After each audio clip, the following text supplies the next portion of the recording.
If you get to the end of math module 2 looking like this, and you realize that you don't know how to do math and you're going to apply test optional to college, then you need to watch this video.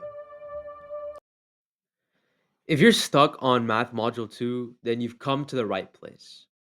If you watch this video, I told y'all that you have to practice hard SAT questions, and I also promised y'all a series in which I'd do these questions and give you some example problems. So this is part 1. So each video in this series is going to have 5 hard SAT questions, all of which have constantly shown up on past SATs. So if you watch the video and understand the question types, you're almost virtually guaranteed to increase your score. So as you watch this video, my recommendation would actually be to pause the video as soon as I put a question up on the screen and then just solve that question yourself before you watch my video solution, because I don't know, I feel like you would learn the best by solving the question beforehand. Also, I would block out 20 to 30 minutes to watch this video so that you can just watch it all in one sitting. And also, the questions are going to get harder as we go on. So make sure you watch all the way until the end. All right, let's get started with question number 1.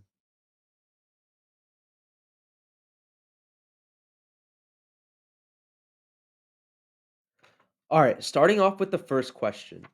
A rectangular sheet of metal has dimensions 10 centimeters by 20 centimeters. If the sheet is rolled to form a cylinder, what is the ratio of the greater possible volume to the lesser possible volume? Okay, this question's kind of weird. So we have a rectangular sheet of metal. And by the way, guys, if you ever get a geometry question that you don't understand, I would immediately just draw the scenario out, right? So if we draw it out here, we have a rectangle that is 10 centimeters by 20 centimeters. The sheet is rolled to form a cylinder. So if you can imagine it being rolled to form a cylinder, what is the ratio of the greatest possible volume to the lesser possible volume? Okay. So actually, if you read this, this implies that there are two different ways to fold this rectangle. And I actually have a sheet of paper just to make it make sense for you guys, right? So imagine this is your sheet of metal, which is like a 2D just sheet, right? And it says it's rolled to form a cylinder, but we know based off the question that there are two separate ways to actually roll it, right? So one way, if we just imagine this, would be to roll it sideways. Here, let me roll it real quick. So if you imagine just rolling it sideways, right? We have our normal cylinder like this. And the other way would be to roll it like horizontally, almost hot dog style, where roll it you would roll it like this, right? So there are two different ways that you can roll the cylinder, and obviously they have different dimensions, right? So essentially, what the question is asking us to do is to find the ratio of the greater possible volume to the lesser possible volume. Okay, so there's again, like I just demonstrated, there's two ways, right? So we can fold it this way, or we can fold it this way. Or that's not the best one. We can fold it this way. So those are our two ways. What we're probably gonna need is the area for the volume of a cylinder. So this is actually on your formula sheet, but I'm gonna write it out right here. So the volume of a cylinder is equal to pi r squared times h. So this is just the area of the circle, and you multiply that times the height of the cylinder. Okay, so now let's try okay, so there are gonna be 2 cases, right? Obviously, you can roll it 2 ways, so let's just split this up into case 1 and case 2. So, the first case will be, rolling it this way, like, I kind of already highlighted it, rolling it hot dog or no, sorry, rolling it hamburger style, right? Well, actually, I guess in both cases, it would be hot dog style, but okay, let's just roll it this way, right? So, case 1. Well, since you're rolling it this way, this would essentially become the height, right? Because this is where you have your cylinder like this. So this height would be 10 centimeters in this case. And the diameter of the circle is 20. So it's kind of hard to visualize, I know, but just bear with me here. So the height of the cylinder is 10 and the diameter is 20. So if the diameter is 20, the radius is 10. Okay, so let's just plug this into our formula. Pi is well, we know that r is 10 squared times h is also 10. So we get that this is equal to 1,000 pi. Okay, now let's look at case two. So in case two, it's being rolled the other way. It's being rolled this way, right? So then our diameter would become 10 because it's being rolled this way. So this is our diameter, and this would become our cylinder's height. 20 would become our cylinder's height. So h is equal to 20, diameter is equal to 10, radius is equal to 5. So let's just plug this into our formula. We have pi r squared times the height. So 5 squared is 25.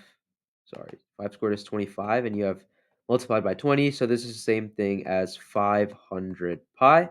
So the question just asked us for the ratio. It asked for the ratio of the greater possible volume. So obviously 1,000 is the greatest possible volume. So 1,000 pi over 500 pi is our ratio. We can just cancel these pi's. So 1,000 over 500 is equal to 2. Let's check if that's an answer choice. And yeah, B. So if you said B, you would be correct for this question. This question isn't really a typical SAT question. Actually, I would say it maybe causes you to do a little bit more of logical thinking. But I mean, if you just draw stuff out, it just makes things so much easier. So that's a super important lesson. Just draw things out for geometry. So yeah, hopefully you got that one. And let's move on to a harder question.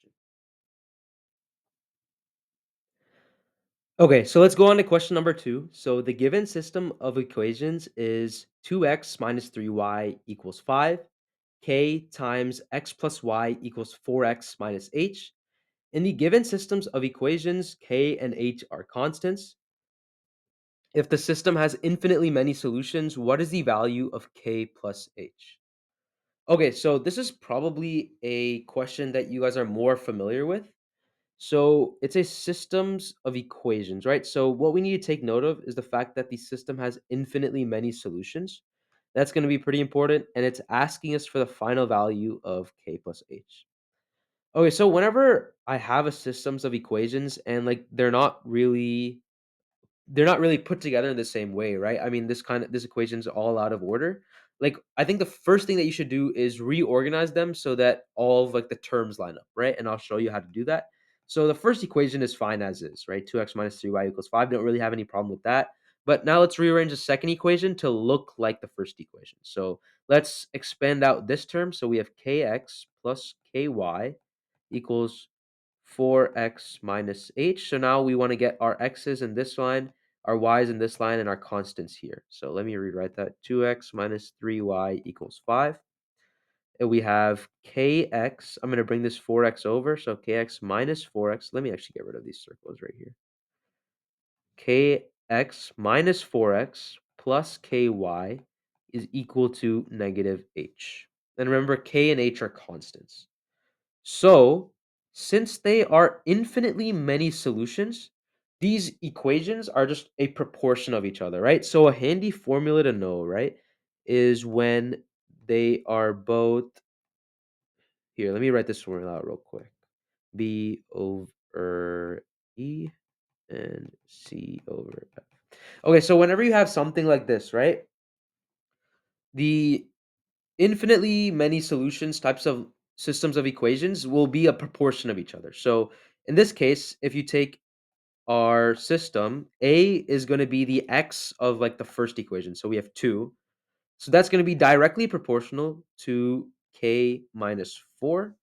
And this is going to equal -3 over k. I'm just grabbing the constants here, right? So because you can basically take one equation, multiply it by some term, we just don't know what that term is. You take one equation, multiply that one term, and you get the second equation because those equations are equal, right? Those two equations have to be equal if there are infinitely many solutions. So this is why this formula works.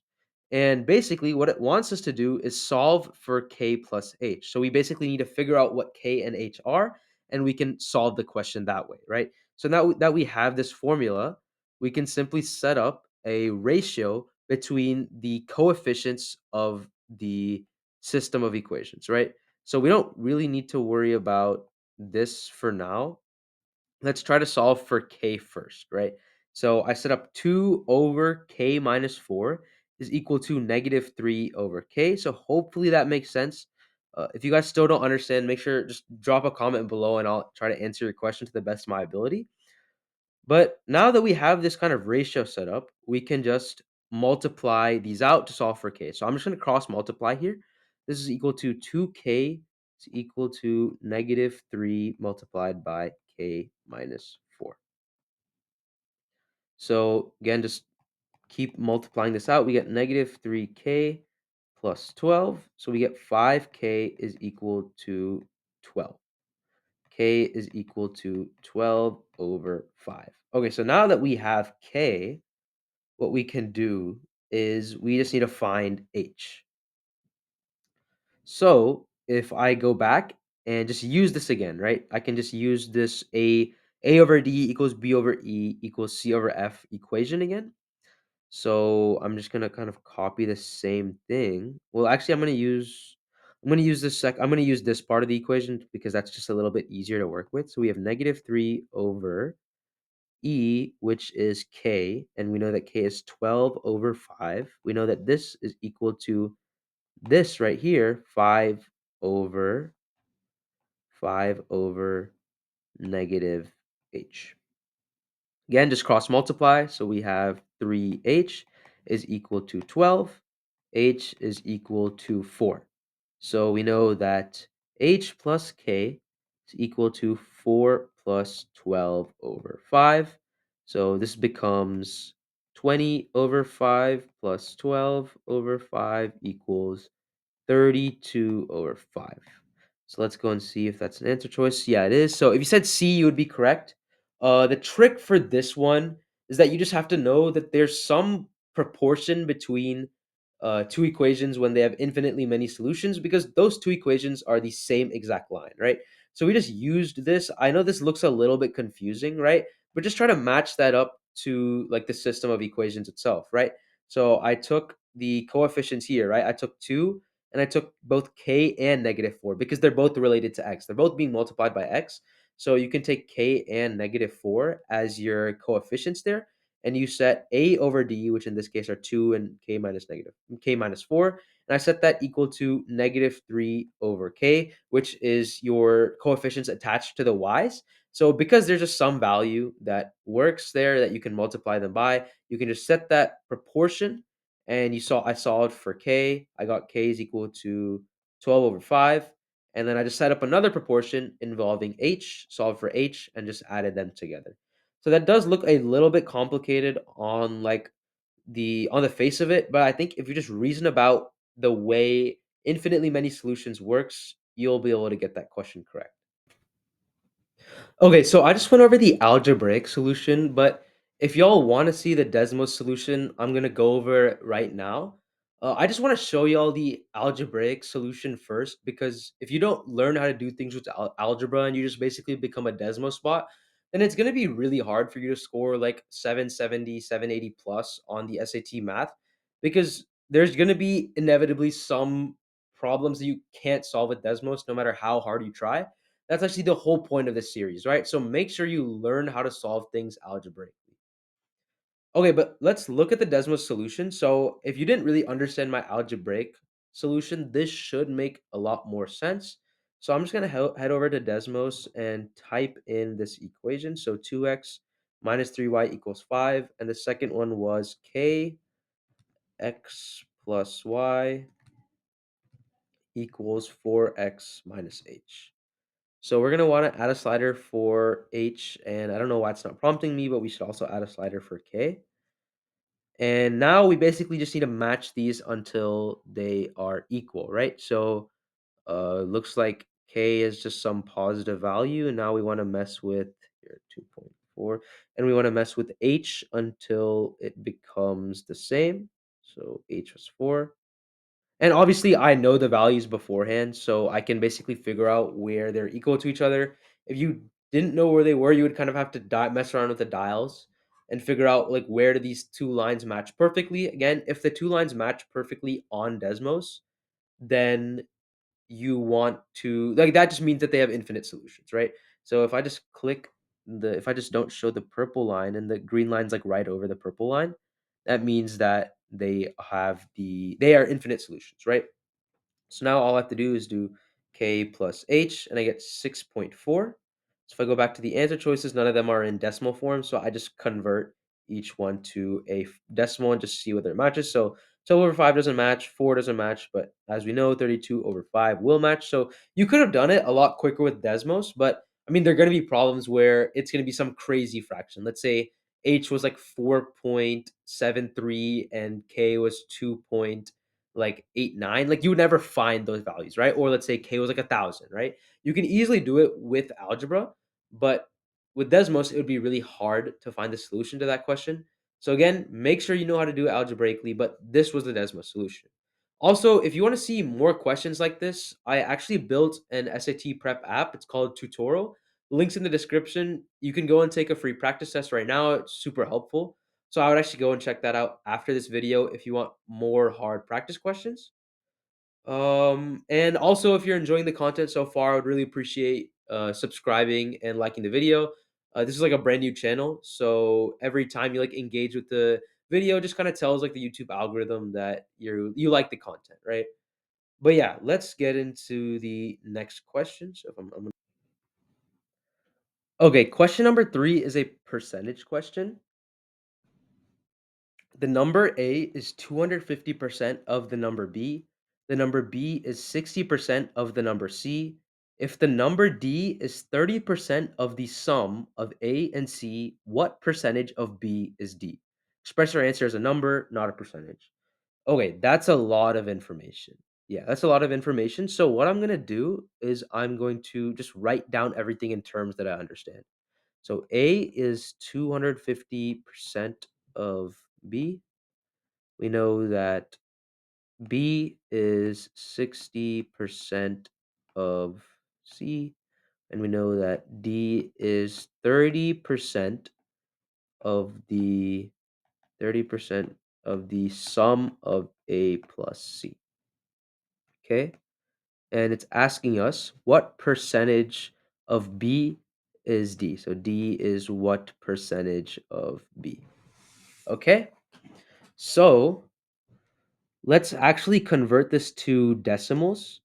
And the way you convert things to decimals is you take that percent and you divide it by 100, right? So let's say we wanted to convert 250% to a decimal, we get that's 2.5. So A is 2.5 times B. And we're just converting this into decimals just to make everything easier to work with. So B is 0.6 times C. D is 0.3 times A plus C. And there's nothing we can really do with that last equation right now. Okay, so we have all of this stuff translated, right? And it's asking us what percentage of B is D. So we kind of already have somewhat of that set up here. This is the only way we can find D, right? The only way we can find D is if we find what zero point 0.3 plus or zero point 0.3 times A plus C is.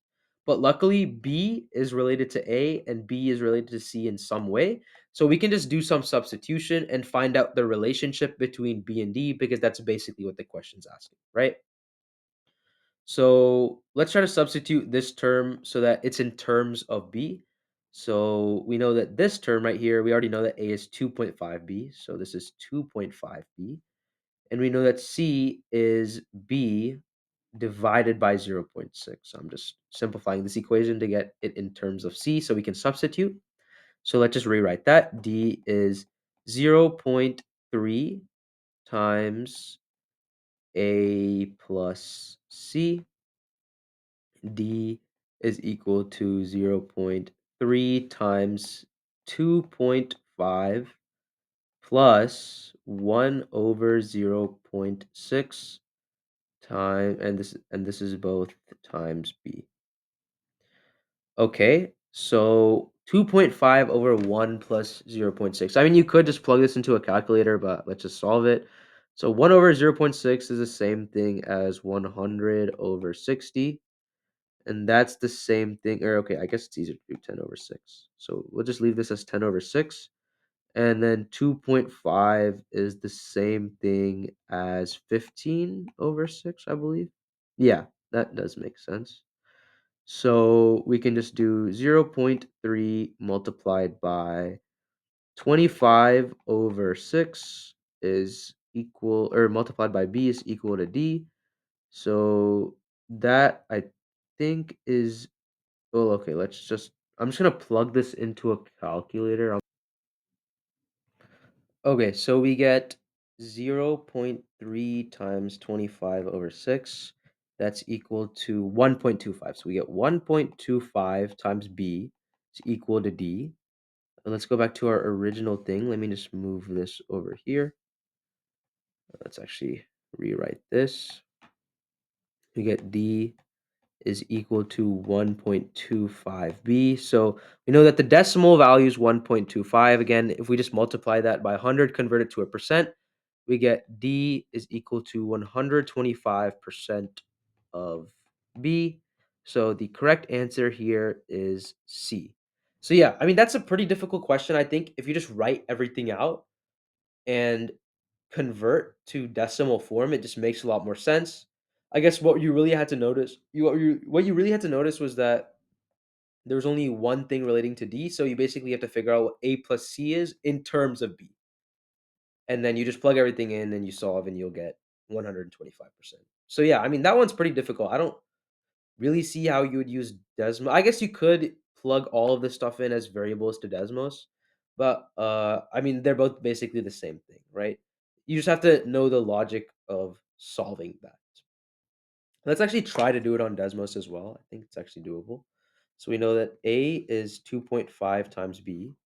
We know that B is zero point 0.6 times C. We know that D is equal to zero point 0.3 times A plus C. A plus C. So it asks us, I mean, yeah, I don't really know how you go further in Desmos, right? I mean, you have D, um, you have D, A, B, C, but like, okay, you just get some line, right? So this is kind of weird.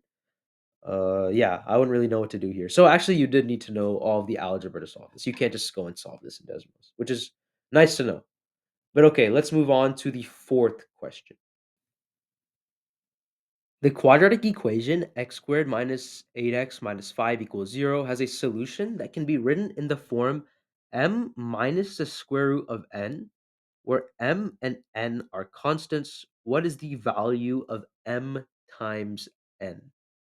Okay, this question is very complicated. So it gives us a quadratic equation, tells us a solution can be written in this kind of weird form, and it asks us what is the value of the product of these two constants. Okay, so I'm gonna tell you straight up that if you like, I don't really know how you solve this question with Desmos, to be very honest with you. Like, if you plug this into Desmos, you're probably gonna get some random like huge decimal number that you can't really use, right? Because somehow you need to reverse engineer that random like decimal number of a solution into this form m minus root of n, which I don't think is possible, right? Or I mean, maybe it's possible, but it's super hard. The actual trick to solving this question is recognizing that this term right here, m minus the square root of n, looks pretty similar to something that you would get out of the quadratic formula, right? So I'm going to write down the quadratic formula, negative b plus or minus the square root of b squared minus 4ac over 2a. And this is referencing the quadratic standard form. We have ax squared plus bx plus c, where these are the variables for this equation. So, yeah, basically what you had to see was that this looks like the quadratic standard form. So if you just plug in all this stuff to the quadratic standard form, or sorry, if you plug in all this stuff to the quadratic formula, you're going to get your equation. You're going to get one solution in this form that you can just plug into m times n. So let's go ahead and just plug in all those numbers. So we know that a here I'm just going to write out this equation. So we have x squared minus 8x minus 5 is equal to 0. So this is the same thing as 1x squared, so we know that our a is 1. We know that our b is -8, and we know that our c is -5. So I'm just going to plug this into this equation, right? So we have -8. So this is 8 plus or minus the square root of 64. That's -8 squared minus 4 times a times c. That's all over 2 times 1. So let's simplify this more. We know that 8 plus or minus 64, we have 64 plus 20, so that's 84 over 2. We know that we basically let's divide this 2 out. So we have 4 plus or minus the square root of 84 over 2. So if we go back to the form that it wants, right? It wants like the negative version of the solution. So we don't really have to worry about the plus and the plus minus. Let's just take the minus and work with that, right? So 4 minus root 84 over 2. But this still doesn't look quite like our m minus root n because there's no like denominator here, right? So we basically need to get rid of this denominator. And again, if you plug root 84 into Desmos and you try to simplify that way, it's not going to work, right? Because that's not a perfect square, it's gonna give you some super long decimal. So instead, what you need to use is this thing called prime factorization. I don't really have time to explain it here, but I mean, most of you probably know what I'm talking about if you've taken any like level of high school math. But if you don't, then go to YouTube. You can go to YouTube after this video and go and just search up prime factorization. I'm sure there are hundreds of videos that'll teach it to you. But basically, we can take 84 apart into two terms. So this is equivalent to 4 times 21 over 2 because 4 times 21 is 84. And we know that 4 is a perfect square. So the square root of 4 is 2. So we can take out 4 minus 2 times the root of 21 over 2. Let's fix this 4 real quick. And since root 21 is not, there's no like more perfect squares left in 21 because you can only take 3 and 7 out of 21, and obviously neither of those are perfect squares. We're going to leave root 21 as is. We're going to cancel, or this is not over everything, sorry. This is just over this part right here. So we can take 2 divided by 2, just cancel those out. So we get 4 minus root 21. And this is equal to m minus the square root of n. And now, all we need to find is m multiplied by n. So obviously m, if we just match these two up with each other, we get m is equal to 4, n is equal to 21, m times n is 84. So if you said 84, you would be correct. Like this was pretty hard. What you had to do was map the m minus root n. You have to map that to the quadratic formula. But if you did that, then I mean, you probably got the question right because the rest of it wasn't impossible. Okay, but let's move on to the last question. Hopefully, y'all are finding this video helpful so far. Time for the last question. The function f is defined by f of x equals a multiplied by negative x plus b squared, where a and b are constants. In the xy plane, the graph of y equals f of x passes through 4, 0, and f of negative 10 is greater than f of negative 1. Which of the following must be true? And for the answer choices, it basically gives us like a bunch of random crap that we don't really know how to deal with right now. Okay, so whenever you get these types of questions, right, where it's just some very very like abstract quadratic form where there's not really any numbers for you to work with, you want to take the data that they give you. You want to take this data that they give you and just plug it into that equation. So we know that f of x passes through the point 4, 0, and that's the only concrete point that they give us. So let's plug this into the equation. So 0 is the y value. We don't know a, we know that this is negative 4 plus b squared. Okay. Um, let's see. Like with these kind of questions, you kind of just need to mess around and see what's going on because this is probably one of the hardest possible questions that you can even see on the test, right? So we know that this is equal to 0. So why don't we solve this equation for b? Yeah, let's solve this equation for b. So we can divide it by a. 0 divided by a is still 0. And then the square root. And so let's actually do this. 0 equals -4 plus b squared, and 0 divided by a is 0. And then if we square root both sides, still going to get 0 on the left side, and this is -4 plus b. So b is equal to 4. Okay, that's definitely a helpful piece of information. So let's actually move this off to the side.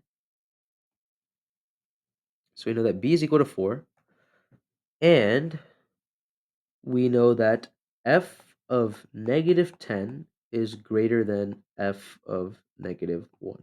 So this basically means whenever you plug in -10 as the x value to this function right here, -10, whenever you plug it in, that y value would be greater than if you plugged in -1 as the x value.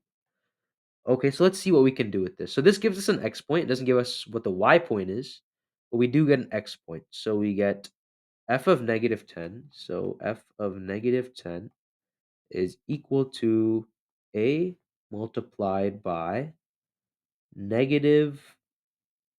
Well, we know that x is -10 at this point. So -10. And we know that b is 4. So we can just add 4 squared. So f of -10 is equal to 14 squared. 14 squared multiplied by a. 14 squared is, let's see, 14 squared is 196. So f of -10 is 196a. And now let's try f of -1. So f of -1 is a negative -1 plus 4, kind of a similar process. We're just plugging stuff in and seeing what we get and trying to work with that, right? So once we have a decent bit of information, what we can do is we can go back to the answer choices and kind of like guess and check and see what works and what doesn't. So this is 9a, right? Oh wait, sorry, that's 25a because it's -1. So that is the same thing. Sorry, my handwriting's kind of bad. That's the same thing as -1 is just 1 plus 4 is 5. 5 squared is 25. So we have 25a. Okay, now that we have a decent bit of information, we know that b is equal to 4. We know that, well, f of -10 is 196a. And based on this, we know that that's greater than 25a. Let's just simplify that. We know that 171a, I'm just subtracting 25a from both sides, is greater than 0. So we don't know what a is exactly, but we know that a is just some positive value because if this was a negative value, then obviously this inequality would not be true. So we know that a is positive and b is negative. B is 4. Okay, now I think that's enough information where we can just guess and check with the answer choices. So A, the first answer choice, like we're just gonna go down the line right here. So A is less than f of b. Well, we know that A is positive. We know f of b. Well, well, b is 4. So this is the same thing as saying f of 4. Oh, oops, sorry about that. The same thing as saying f of 4. So we have, this is equal to A multiplied by -4 plus b. Well, we know that b is 4 as well. 4 squared. So this whole thing right here is equal to 0. So f of 4 is equal to 0. So a is less than f of 4. Well, that's not possible, right? A positive value cannot be less than 0. So that's just not true. Okay, A is less than B. So it's basically saying some positive value is, or sorry, A is greater than B, not A is less than B. So some positive value is greater than 4. Well, we can't say that definitively either. I mean, it could be true, but this question is asking us which must be true, which must be true.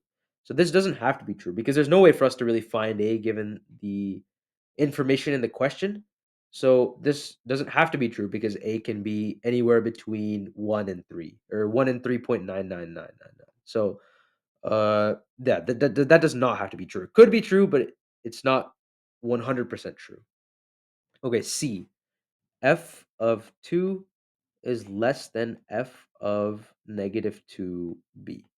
Well, f of negative 2b is the same thing as f of negative 2 times 4 because again b is 4. So f of 2 is less than f of negative 8. Yeah, so negative 2 times 4 is negative 8. Right. So f of 2 is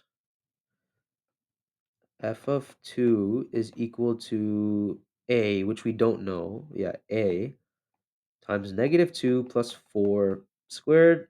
And this is f of negative 8 is a times negative 8 plus 4 squared. So a is some positive value and it's in both things, so I'm just gonna cancel it. So we have that's negative 2 plus 4 is 2, squared is 4. So we have 4 is less than negative 8 plus 4 is negative 4, and negative 4 squared is 16. So 4, yeah, definitely agree with that, right? So 16 is greater than 4. So I would say that C is correct. Let's just check D just to make sure. A is less than B. So A is some positive value, and that's less than 4. Well, again, that doesn't have to be true. Similar reasoning to B, answer choice B, like A could be either greater than, equal to, or less than 4. We just have no way of knowing, right? So D is not going to be correct either. So if you said C, you would be correct. And that's going to be it from this video. I'm going to make more parts to this with even harder questions. But if you want access to all of those questions, again, head to tutorial.app. Link is in the description. If you want to see more videos on the channel where I go over similar hard questions like this, just go and check out my channel. I already have a couple of different videos up. Again, if you found this content valuable, I would really appreciate it if you could engage with the video in any way. And make sure to comment if you have any questions. And yeah, see y'all next time.